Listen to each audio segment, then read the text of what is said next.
Music has the ability to instantly connect viewers to the heart of a film.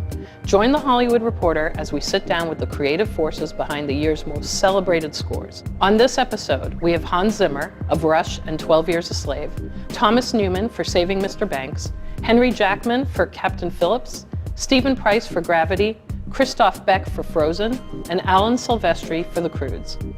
Welcome to the Hollywood Reporter Roundtable's The Composers.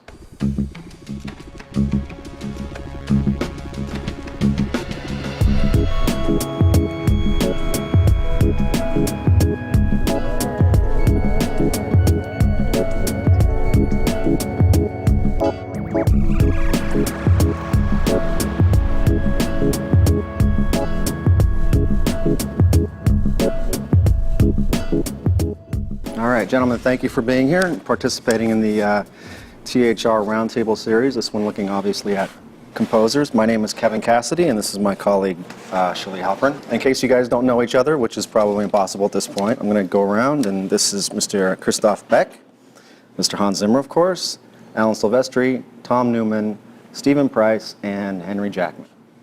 Welcome. Welcome. In the last year, of all the projects you worked on, what was the biggest hurdle, the biggest challenge you faced? Well, we all have to deal with temp scores and music that gets put into the picture at a very early stage that filmmakers fall in love with. And on Frozen, there was a particularly unusual situation of this type where the production designers for the film on a research trip to Norway came back with a pile of CDs of very obscure Norwegian music of all kinds. One of which was sung a beautiful rendition of basically a Christian hymn, but with a lot of Norwegian stylings to it, and it sounded very authentic. And when they first played it for me and they talked about how much they loved it, I was quite terrified because that's so far outside my field of what I'm comfortable with. It's just not my expertise. And after trying, bringing in a Norwegian singer and other instrumentalists and trying to do our own version of it, we ended up searching out and finding the original composer of the piece and the original choir that sang on the recording. And really, Disney would have been happy to license the piece for the film, except it had this Christian hymn as the main tune. So I ended up collaborating with the original composer, and we wrote a new tune that didn't have any of those religious overtones, and found a way to bring it back in a couple places as well. Later on in the film, really integrated into the score. All right, well done. Hans? If we just for a moment not mention Lone Ranger, we can actually talk about a year where I was really happy. The two movies I really enjoyed were two truly indie movies, which was Rush and 12 Years a Slave. And Rush was this sort of like a funny homecoming for me, because it was Ron Howard, who more than a director is a friend. At the same time, it was taking Ron out of his environment and dropping him in to all the people that I started with, which are the sort of the working title crowd and Peter Morgan, etc. So basically saying to Ron, this isn't going to be a Hollywood movie. It's not. The trailer isn't going to be quite that comfortable. Let's embrace this and make this indie movie. And it was just truly an enormous amount of fun. New car. You noticed? Pole position. I noticed that too. Level playing field now, my ratty little friend. Yeah. Let's see where we are after lap 1. Let's see where we are in 5 races time. Days ago, I was with my family. In my home. Now you tell me all is lost. Working with Steve McQueen and just being part of that film, I mean, it's like, in a funny way, I feel like there's nothing to be said about the music. You should only talk about the movie, because it's one of those things where very few times in your lifetime are you given a chance to work on something which you think is important. And I think Steve made a really amazingly important movie, and all I tried to do was be as translucent and as transparent and stay out of the actors' ways and, embrace Steve's vision. Did you have to fight the tendency to make the music important? No. Go too far? No, didn't have to fight that tendency at all. Look, it's great when you work with a director who knows how to speak to you. Now, I remember this, like one scene, I didn't know how to get out of the scene, and he's going, imagine you got some paint on a paintbrush and a blank canvas, and you're just letting your paintbrush glide across the canvas and the way it leaves the canvas. And I'm going, oh yeah, I know how to do it. So you get direction like that, which is great. And you know, there was a non-existent budget, so the whole movie is for of us making the music. And so we could literally set it up in my room, just 4 musicians and Steve McQueen, and it was like Steve being in the band, and so it was incredibly enjoyable. I wish I could tell you some dreadful story, but there wasn't one. It was, I loved the experience.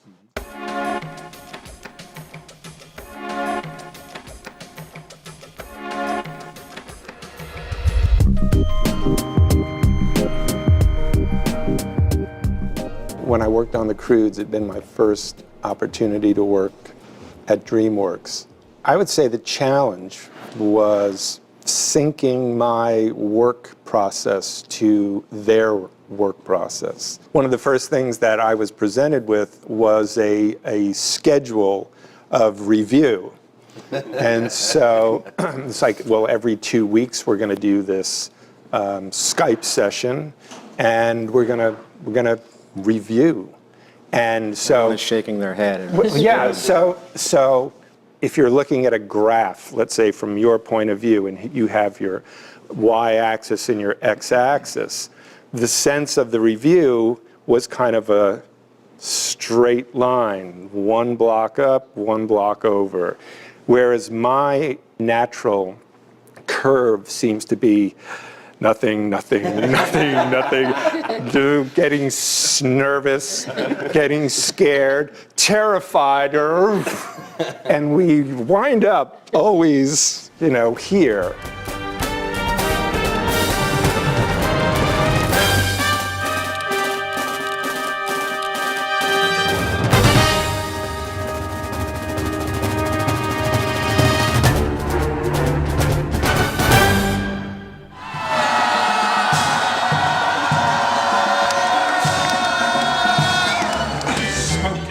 They were lovely in their accommodation, but it was just very difficult. Presentation becomes so tough, right? Because you have to almost finish a piece entirely before they reject it. As opposed to, just as opposed to like, here, take this as a vibe. What do you think? No, you can't do that in animation because the vibe lasts about 5 seconds. Well, it's interesting you say that, because my natural sense is always write something to a piece of film.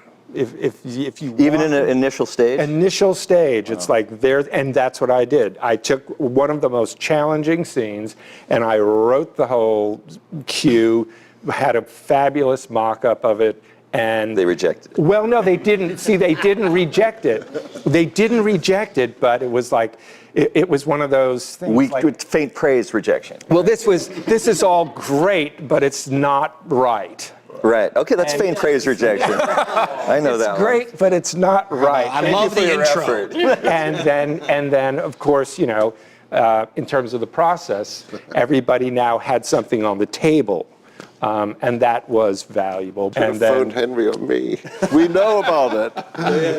I feel a little guilty. Exactly. A little? Like a lot. Well, Jeffrey does like to hear a suite of the themes. I always start off with I'll just write a piece of music, which is sort of how I think the colors are. And some people over there might have gotten used to that process. I think it might have happened. Just might have happened. It's all Hans' fault. We can make that a running theme, that it's Hans' fault. Okay, fine.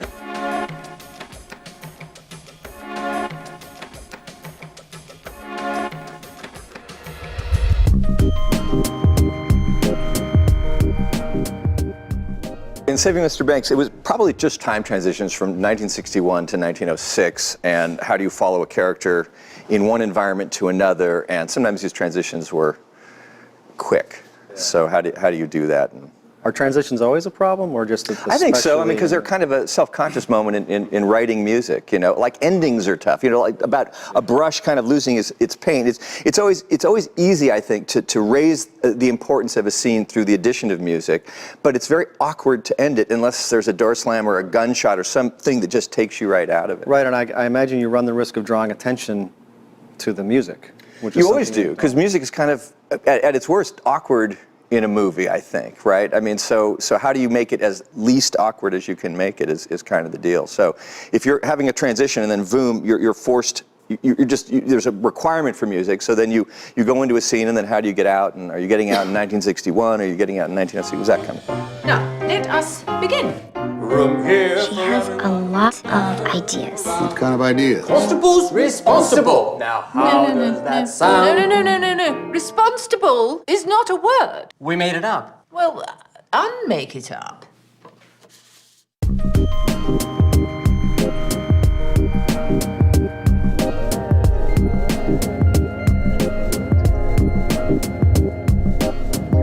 I remember on one DreamWorks movie, I had this the idea, you know, I just was so sure of it. And as soon as I played the first 3 notes of that idea, okay, I'll tell you what it was. It was a horse in the wild before humanity got there. So I thought, oh great, it's a Western, guitars. As soon as you hear a guitar, it's the most human sound you can sort of hear. I'm going, this is all wrong. So I said to Jeffrey, I'm really sorry, it's all wrong. I think it should be an abstract electronica score. I go, okay, fine. So for about 6 months, I'm doing this electronica thing. And it's getting more and more boring. And one day he just came by and he said, is it me? Or is this really boring? I'm going, no, thank you. Yes, you're so right. Let's start over. One thing that I feel really lucky to have learned from Hans is the discipline of going, don't panic about, if you look at the cue sheet, you're going to see a number that may say 108. Okay, don't look at that right now, because in a panic you could go, right, quick, let's get reel 1 up and let's just start writing music, because if you calculate the amount of days left, we have to go straight away, because you're tempted to think it's a linear process, which ties into what Alan's saying, that actually if you can, which is what you were saying happened on the Croods, if you can just stop for a second and find what the thematic material is, the speed with which the rest of it will happen will actually be exponential, but you just have to trust that. The physics. Is that like the first step? I always talk about, if you've got eggs, you can make omelets. So it's all very well having like a frying pan with oil in it, but if you're not cracking an egg in it, you're not going to get an omelet. So unless you have the actual eggs, you're just going to be writing music that... Well, my wife has an expression for this part of the curve when, you're just getting more and more terrified. Someone will say, well, did Al write today? She'll say, well, no, I think he was cleaning his sock drawer. and so the cleaning the sock drawer is this whole long... It's a y-axis.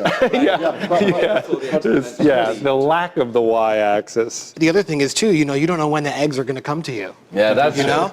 It could take a day. It could take 3 weeks. I mean, hopefully not longer than that, but... if you have to deliver the score in 5 weeks, you can't spend half the time. No, of course. I think I'm a chef, and I know some really good chefs. Sure. And so what you do is the first thing you do is you go, oh, what's fresh, and what are my ingredients? Mm-hmm. And I spend forever peeling potatoes and carrots, etc. But I know the guests are turning up at 8, and at 10 to 8, I throw it all in a pot, and it's like poof. Right. But the amount of potato peeling and carrot chopping and crying over the onions that I do is far outstrips the time it actually takes to... What happens when there's no eggs? You panic and... You go back to your spice rack. That's the whole idea of sampling and making colors. Is it inspires you in another direction? You're hearing input come in, and bringing and having musicians and having a dialogue and collaboration.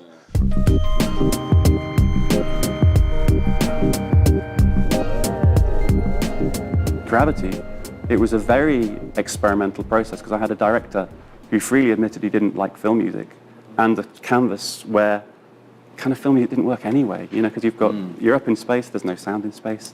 So anything you would normally do for an action film, say, which is percussion and all these things that are basically going to cut through against all the other sound design that there normally is in the film. I had none of that. So all of a sudden, all of these normal tricks and techniques, they just felt cool. Yeah, I was curious watching the film if, because they say right up in the very beginning there's no sound in space, but there is sound in the film, which is an actual literal sound. Was that you? Yeah, basically. I mean, they made a very clever decision early on that the sound that you would hear, the sound people would do, was based on vibration. So if someone was wearing a suit and they touched the table, you would hear that vibration through the suit. So that's basically low frequency rumbling. Everything else was this music thing, and they wanted it to be a very immersive soundtrack. So all of a sudden you were looking at how to take the audience up into space with music, and it was very atmospheric, and there were a lot of layers and a lot of movement and that sort of thing. And I always liken it to when I was young and getting into records, and you'd listen to the great records, like say you listen to Pet Sounds or something.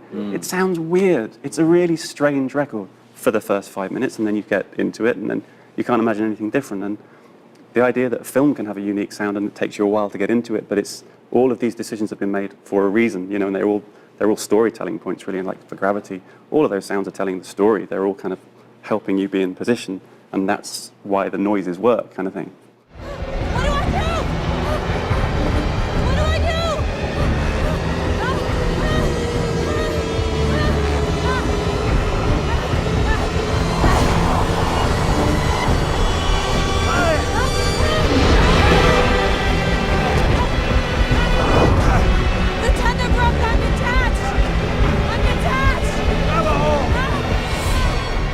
I was interested when Hans was talking about, what's the word used? Translucent, very posh word. I think the biggest challenge I probably had recently was in Captain Phillips. I think because I've done quite a lot of animation or something like X-Men with a superhero movie, you're being asked to unleash an opinion all over the film. And if you do a movie like Captain Phillips, which is, Paul Greengrass's background is he's a journalist. He's obsessed by objectivity. You're not allowed a huge theme, and you're not allowed, to color the American Navy with heroism, and you're not allowed to make the Somalis sort of obvious bad guys or sort of overtly ethnic. I'd write something and think, this is surely the limit of minimalism, because I think there's one harmonic shift 3 minutes into the queue. So no one could possibly bust me for this being too opinionated. And then Paul would hear it and go, it's great, it's a bit acrobatic, it's a bit virtuosic. And I'd be like, wow. This is Mask, Alabama. Our position is 2 degrees 2 north by 49 degrees 19 east. Our course is 180, our speed is 17 knots. We have 2 skiffs approaching at a distance of 1.5 miles with a possible mothership following. Potential piracy situation. Copy, Alabama. You should alert your crew, get your fire hoses ready, and follow lockdown procedures. Is that it? I'm relaying your transmission now, but chances are it's just fishermen. They're not here to fish. The score really illustrates the moral fiber of that film. You aren't making a black and white judgment call between good and bad. The responsibility of that, is that intimidating? If you look at like United 93 or Bloody Sunday, which hardly anyone's seen, he's never going to make an obvious film where there's some sort of morally unambiguous conclusion to everything that's happened. So when you see Tom Hanks break down at the end in the infirmary, you should have all these sort of slightly ambiguous feelings about everything, where even though comeuppance has been meted out to pirates, you don't really feel like that.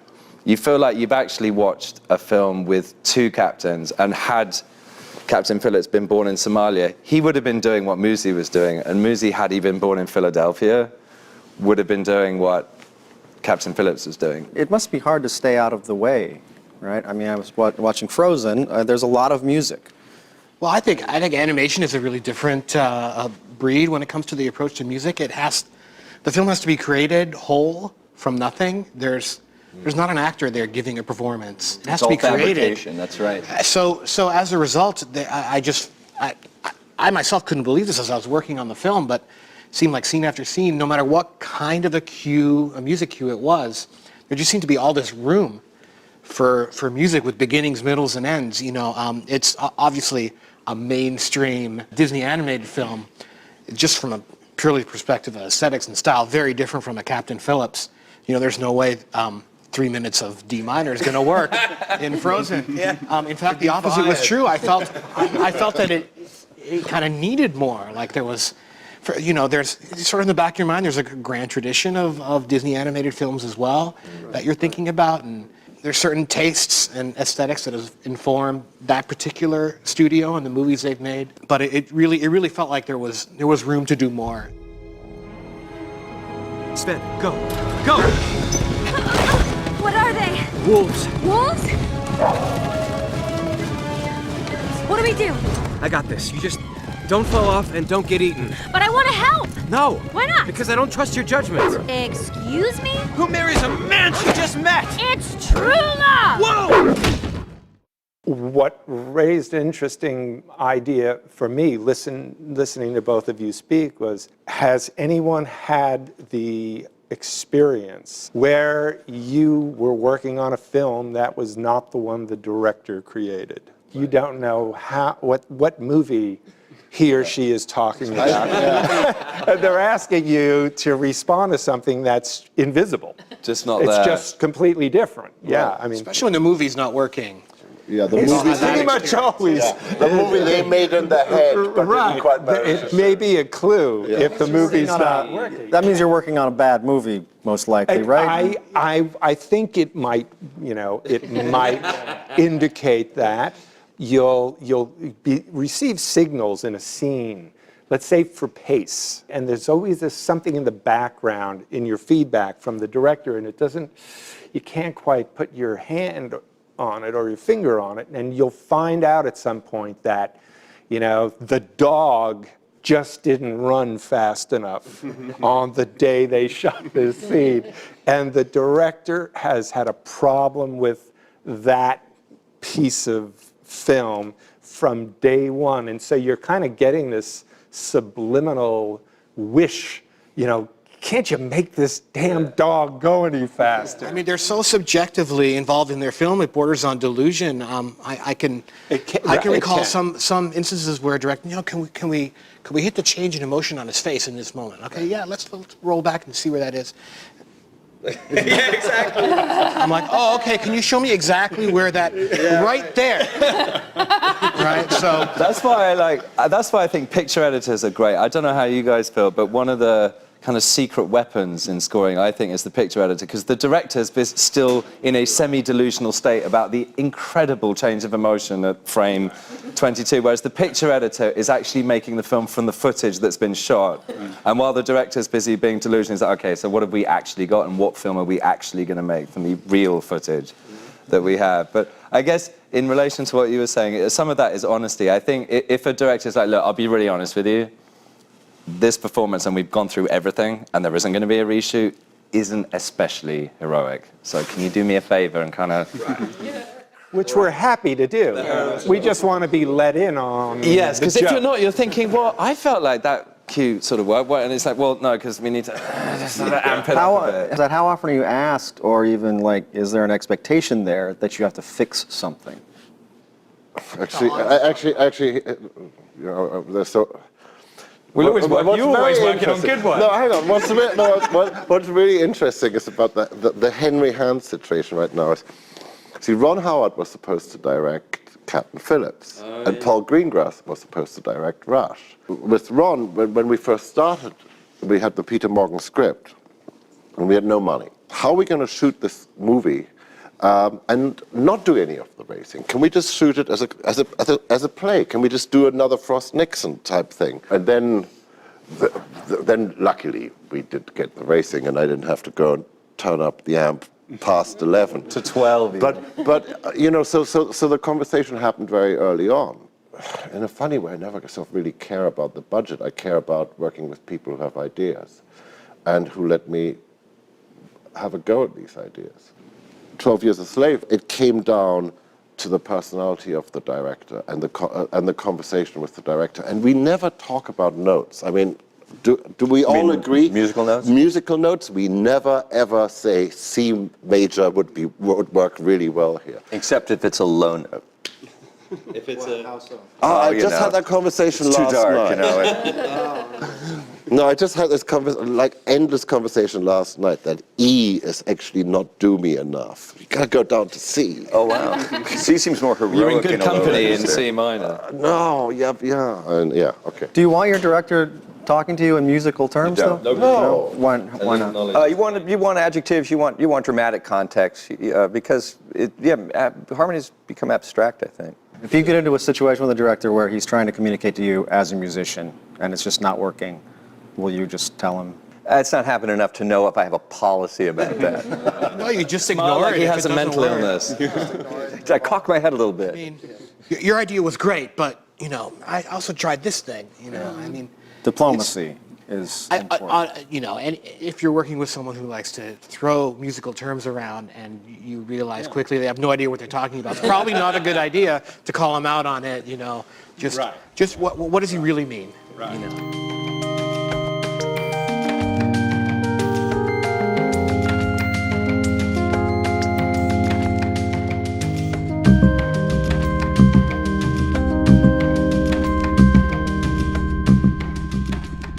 Do you guys have the same experience that I have, which is when you play your cue back for the first time, it is the most terrifying moment in our lives. Yeah, just gaze down. Just gaze down. It's gonna You be hear it differently. You hear it through their ears. You and it hear all it sounds through like their tin, ears. right? It just sounds awful. Yes, it's mono somehow. Well, yeah, it's what a director goes through at a preview. They all hyperventilate because they're seeing the movie. Did that happen on Gravity? Oh, there were countless times I'd taken a cue and you work on these things and you think, I've got it this time, and you go off and then you sit there and you just know it's wrong as soon as it starts, and you kind of get this sense. When you're in the company of other You people. almost want to stop it. Like, you know what? Yeah, absolutely. Yeah, I was wrong. I'm sorry. I'm going to go away now. Yeah, exactly. I think you were even in the room.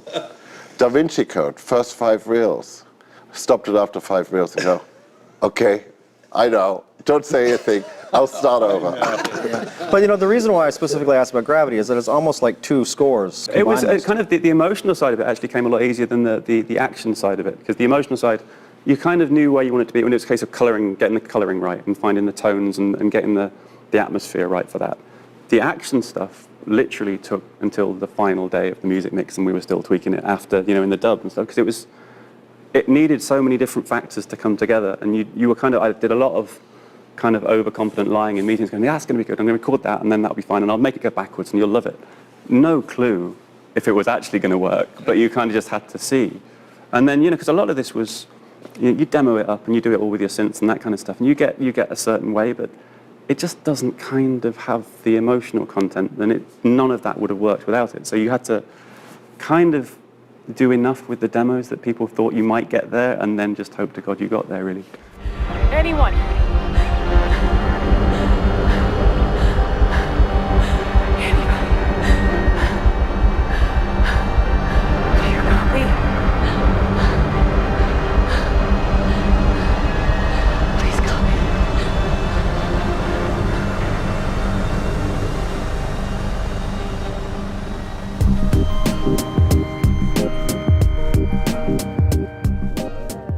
Tom, as far as I'm concerned, you've been the guy who's revolutionized harmonic language in films. I mean, forever. And gulp. No, seriously, seriously. I can't think of a movie that you've worked on that doesn't have a very, very strong stamp on it of your aesthetic and your inventiveness. And at the same time, you tell all these different stories, but they never really stay true. It's a Tom Newman score. It seems to be quite effortless how you do it, which really annoys me, but that's okay. The point I'm trying to actually make is music is sort of indefensible. You can't Taste is indefensible. Taste is indefensible. You can't talk your director into liking something. No, you really should like it. If you just listen again, what will happen is now you will love it. It's just a sentence that's never going to mean anything. I did actually have this once. I wrote this little tune for Terry Malick for Thin Red Line. I played it to him and he's going, oh, Hans, no.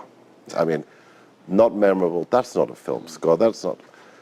Okay, off I go, writing away.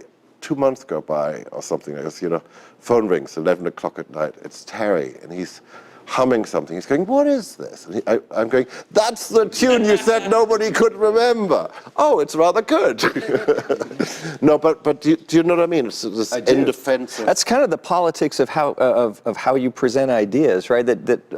We're all shocked by new ideas, and we're less shocked when we hear them again, and less shocked when we hear them the third time. And I think we all have to somehow give directors the benefit of the doubt in terms of coming to the material, and in a weird way, encouraging rejection, saying, check this out, this may not work at all, but what do you think? And being casual and informal in your presentations make them less inclined to dig their heels in the end, to know that you're willing to kind of play ball. A lot of it is just is people skills, I think, sadly. Well, yeah, and look, here's a trick I learned.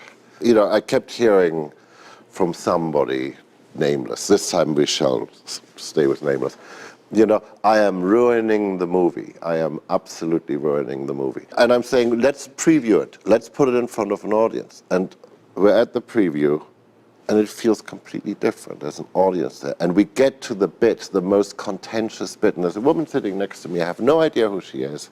And she turns around to me and she says, that's great. I'm going, tell him, you know, and we get fantastic numbers. And on the plane ride back, I'm going, so do you want me to change it? You know, smug me. No, don't touch a thing. But which was the smug part of me. But the thing it made me think about is we are being asked to do something new, and we're being asked to do something that nobody's ever heard. There's this sort of zeitgeist, you know, it's like everybody needs a bit of time to catch up, and by the time we finish the movie, all we can hope for is that we are now relevant and current with that piece of music. Mm-hmm. And so, even though it's indefensible, you got to put up a good fight. Yeah. A movie like Inception does not work. Well, I'm sure it works if people watch it on television, but it was designed, you know, the whole idea is this. The shared dreaming is what we do when we're in the cinema. And it plays very differently with an audience. You really have to trust your filmmakers, though, that they're not going to lose heart if you've made bad choices. So there's a risk involved in going out too early with your ideas. No, I know, but yes, you know, and you know, particularly I've in an environment that's so high octane as a preview screening where everyone's on the line. And if the movie's not working and the numbers are low, they will. All eyes will go to the score. So what was our score? Oh, that's the composer. One of the few things you can do anything about at this point. No, and I remember, I mean, like that Sherlock screening, there were questions about the music to the focus group, you know. What did you think of the music? Did you like it? Yeah, we liked it. No, I mean, did you really like it? You know, and they started really digging in. No, I mean, really liked it. Yeah, I know. But I'd rather get fired for a conviction. Yeah, for an effort. For an effort, you know, and I'd rather change my mind, you know. I mean, I did it on another movie where I was really seeing how far we could push the emotion. You know, and then I could feel I have overstepped all boundaries of good taste, and you know, I could go and pull it back. Yeah. I mean, I'm not saying that this has happened, but let's say you're in a situation where you think things aren't going so well, and you feel like you might get fired. Well, how do you handle that, Alan? To Mazepan. Oh, sorry. No. Henry. How do you drugs? Drugs, yeah. For me, day by day, cue by cue. I mean, finite that's all you can progress, do. right? Definitely, I'm sure we've all had experiences like that where we feel I'm on thin ice. You know, at the next meeting. You have to let people know you're flexible. And again, if you come in like the guy who knows what he's doing and this is what it is, that's tough. Because no, you don't. But I don't want to be that guy. I get as a human being. I get that, and that's why you say, okay, I'm gonna get out there, and if I fail, let's understand that together and make better choices. But you have to be fluid, and you have to trust that the directors are not telling you false things about. You know, it's okay to fail. I've heard that. I remember early on. Yeah, we're totally fine. And it wasn't totally fine. No, but you know, it's like you just have to get it under your finger. You have to get a movie under your finger. And it's somehow, you know, through conversation. I mean, Steve McQueen keeps mentioning in interviews that I didn't write anything for the longest time. And we were just talking, and then suddenly, poof, it was there. And that's like what John Powell sort of made me understand. It's like through the conversation, suddenly, only the right notes that fit this movie can be played.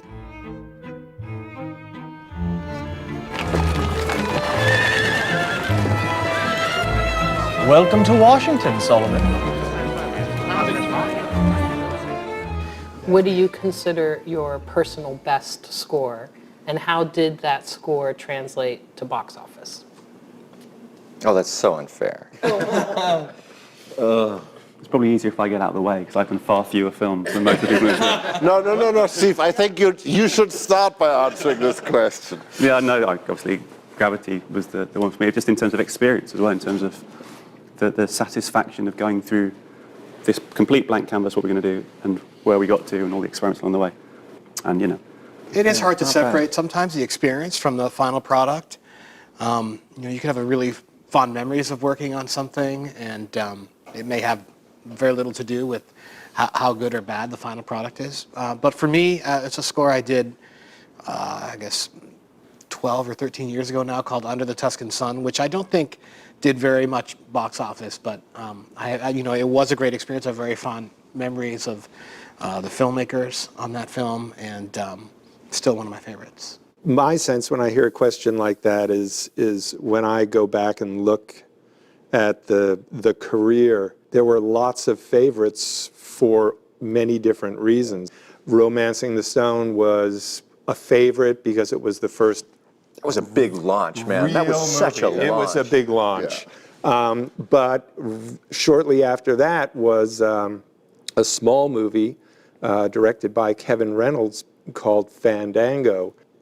I walked into this project being recommended by Bob Zemeckis, who, after Romancing the Stone, thought I could do anything.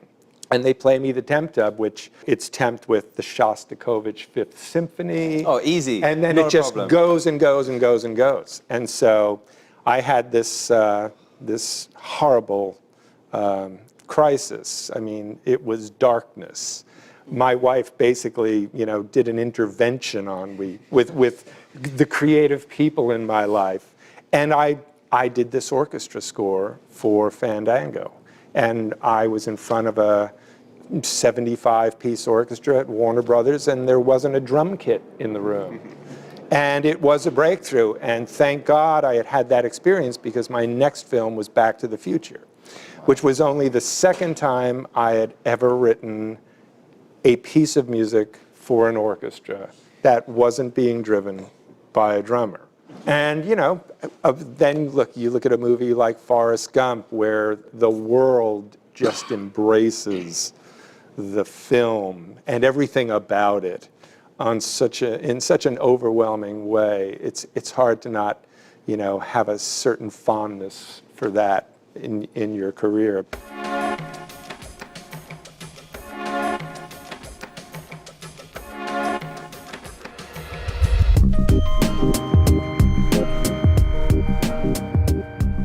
Do you guys look at box office numbers? Are you concerned with? Only through squinting. People tell you when you're doing really badly. Yeah, no, that's true. Fortunately, we don't encounter quite the same terror as the producer if you've invested everything in it. So. And when the collegial aspect is fantastic, as it has been on many films for all of us, it's kind of like the director, who has now become a friend, it's kind of like waiting to hear what his, X-ray results were. You have just a simple interest in his or her health. Well, one way to solve the problem is to just do a lot of bombs, because then when anything does well, it's like an amazing surprise. Can I put in a call for, out of all the scores, I've got to say this. Hang on. This is a really cheesy moment. No, but this is a totally cheesy moment that I have to get out of the way. Okay, so I'm at a ridiculously old-fashioned, repressive English boarding school where I'm studying all sorts of posh classical music. I have never taken any notice of film music, because somewhere in the categorization of posh music in my head, because I spend all my time playing like Brahms and blah, blah, blah, I haven't really thought about film music. And we sneak down into the kind of senior boys' room, because there's a VCR player, and someone's got like a bootleg copy of Predator on there. And so it goes in, and it's like, hey, everyone keep quiet, otherwise we're going to get busted. It's the kind of school where you get kicked out for being found. And I'm watching it, and okay, fine, it's the infrared business, and okay, this thing, they got to take it down, and people are getting like killed one by one. I'm like, ooh, wait a minute, this kind of sounds a bit like, what's going on with the harmony on this thing? And I'm like, wait a minute, so film music actually is quite posh. This is some, and I started, can you just rewind? They're like, Jackman, shut up, we're trying to watch the film. I'm like, wait, just rewind it a second. I'm like, what's going on? I need to get in front of a piano, there's some weird, and it's the first time, you're gonna hate this, it's the first time. So when this thing's finished, and the whole mission is like, hey, everyone shut up, and get back to our rooms before we get bust. I'm like, no, wait, we've got to see the credits. And I'm like, wait, what's that? Alan what? And it's like some fuzzy, because it was like a copy from okay, Alan Silvestri, and I mentioned it to my incredibly snooty piano teacher who was very displeased with the progress of my Dochnani finger exercises. And I would say, hey, you should check out, in movies, you get, you should check out some of this, and he gave some incredibly snobby reply about how I should be sort of continuing to study Debussy or whatever. So I had to get that out of my system. And if I ever had, because you were mentioning, you've done so many films, I would give Predator 2 would go in my book as it's the sort of film that maybe doesn't attract lots of critical. All right, well, you take exactly over. I would give that an award for harmonic lurkiness. I would give Predator 2 an award. Absolutely, no. But those kind of movies don't get noticed for that kind of thing. Favorite action, the lesson ever. Yeah. Predator 2 for me. Predator 2, really? Orchestration, everything. What's going on about it? Yes. Wow, that's fantastic. Anyway, have I answered the question? And since we're on this topic, I tell you what, the one that influenced everything the most is Shawshank. Well, I have a Silvestri moment. And that is, okay, there's a scene in... So we're saying, what is our favorite movie? There's a scene in Romancing the Stone where they're going over the rickety bridge, and there's some flute, growling flute, alto flute or something. It was clear to me, I thought at the time, that they were just improvising. And at some moment, you said to the flute, just blow. And it kind of was just an inspiring concept because it seemed so fresh going across that bridge that it was a true inspiration process-wise for me. Well, it was completely improvisation. I knew it. And actually, there's a story to that particular cue because I got a call on a Friday night from a music editor named Tom Carlin, I had worked in television with, and he said, I have this film, I'm with a director, they've listened to all these tapes, can't find anything they like. Would you be interested in trying something? Absolutely. Hadn't worked in a year. I'll try anything. Put this guy on the phone. Hi, my name is Bob. I have this film. There's this scene where this guy and this girl running through the jungle. They have to cross this bridge. They have to do this whole thing. Can you do about 3 minutes of that and come in and see me at 9 tomorrow morning at Warner Hollywood? So put this little cassette together with the original Lindrum and the original DX7 with my Japanese manual and my power converter. I had no board, so I had to mix the track by running tracks through longer lengths of cable. But that was the cue you're talking about. But the sound was Ray Peasy. Oh, really? And Ray... He was the doubler, right? Yes, he did all... He's a classic doubler. Right. He did these incredibly, wonderfully strange things, and he could do it on the bassoon as well. Yeah, that's right. He was kind of a bassoon call, as I recall. Right, and I believe Ray also did a lot of the crazy stuff in Predator, where you could put him in a room alone and run a track, and it was some kind of combination of animal and music. But very fresh. That's what struck me. It was very, very fresh. And we have to wrap it up, but real quick, I did want to address the Shawshank question. Do you consider that your finest moment? Would you agree? Oh, it's really tough. I always feel like pinpointed. There's a lot of moments I like, typically always retrospectively, because when it's happening, it just never feels good. It's just, you always think I'm going to get fired or whatever. But maybe American Beauty, only because it was like a 4-week turnaround from writing to finishing. There was no time, and I remember finishing up the main title, which was the last thing that Mendes approved after like 16 ideas, some of which were a piece of yours, I think, Hans, tempt into the beginning of that movie. I'm sorry. And then going home way late at night and seeing all these posters for it. It was like in the days when movies came out like a week after you finished. I know. That all has changed. I used to have a billboard one of those billboard sites outside my studio. When you're working on the movie. When we work, it was terrifying. That's when you know you got to hurry up. That's it, yeah. Tell you the date, and I haven't even written the main. If they only knew. Yeah. All right, excellent. I'm sad to say we're out of Yes, time. we are out of time. Thank And, you, guys. Yes, thank you all very much. This was really great. We Yes. appreciate it. To learn more about the Hollywood Reporter Roundtables, visit thr.com.